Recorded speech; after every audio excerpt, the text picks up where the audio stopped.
New South Wales Premier Chris Minns has ordered a very swift return to the office for government workers, essentially putting an end to working from home with just 1 day's notice. He says it'll help the CBD get back on its feet. At the same time, the Victorian government's using it as a bit of a recruitment drive, saying if you want to work from home, come to the utopia of Victoria. Well, I don't know about utopia, Cam. I tell you, the more I see of Chris Minns, the more that a Liberal like me could be tempted to vote for him. Some say this is going to backfire for him because a lot of the departments have downsized. They don't actually have the desk space for these workers. But he's determined to boost productivity, and I say all credit to him.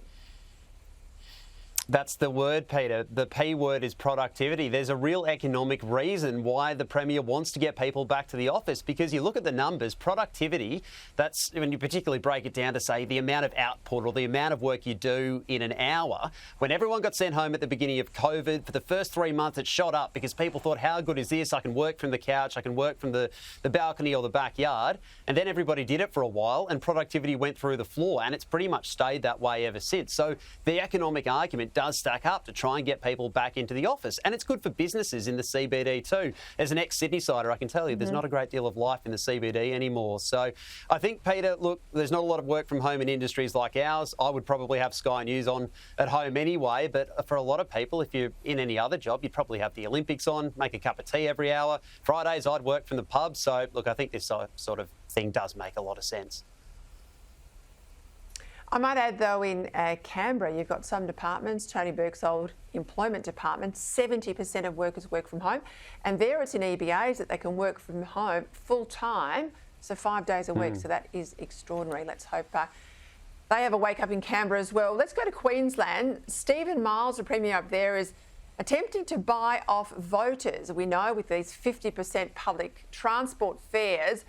But his latest bit of nonsense, it's grabbing headlines today. The Premier announcing $36 million to buy and run 12 state-owned petrol stations. Now, it's not backed by modelling or research. Experts say this is a crazy idea. The LNP, Nick, have labelled it the dumbest policy by far from a Queensland Premier. Hard to disagree. It is, Peter. And look, I'm in Tirana, the capital of Albania, which they tried this experiment for about half a century, in which the government owned and ran everything, and it was a disaster. And I reckon if you went and asked people on the streets of Tirana what they thought of this policy, they'd think that Queensland had gone completely batty. These things are not done well by government, and I would not. I can imagine what a state-run petrol station would be like. By the way, there'll be a massive long queue. It'll be running out of unleaded fuel every other day, and would have too much diesel, and you wouldn't be able to buy all the chocolates and ice cream and everything you want. That's what a state-run petrol station would look like. Get it? This is none of the businesses of the state to do stuff like that, and it won't help petrol prices at all. The best thing for petrol prices is free market competition. Let's go back to the issue of Makarrata. The Prime Minister still copping a backlash over mixed messaging over the weekend. Aboriginal leaders are warning the Prime Minister he risks misleading the public if he walks away from establishing a Makarrata Commission. I might add, all the money's still in the budget. His public servants down at Prime Minister and Cabinet, they're still working on it, but he's telling us it's now being shelved. If he wins the election, it will happen. So make no bones about that. But in Queensland, Cam, there's been a development there about a controversial Aboriginal land transfer. This is in relation to a little town that basically most of their land will be handed over to a local First Nations corporation. What can you tell us?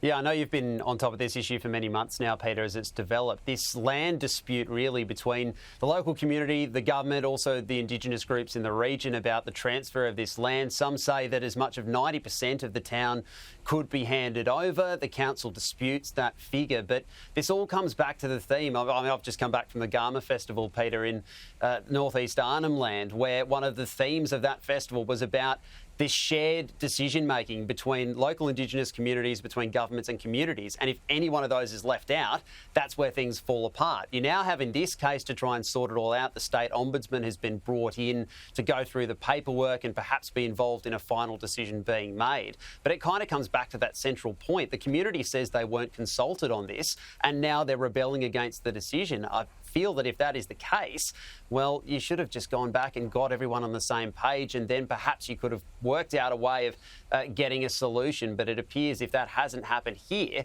that seems to be the root of where the problems come from. So now the State Ombudsman is coming in to try and sort it out, and it looks like it's only going to get messier from here, Peter. Deals in secret that are done are never good deals for taxpayers, let me tell you. Thank you, gents, Cam and Nick.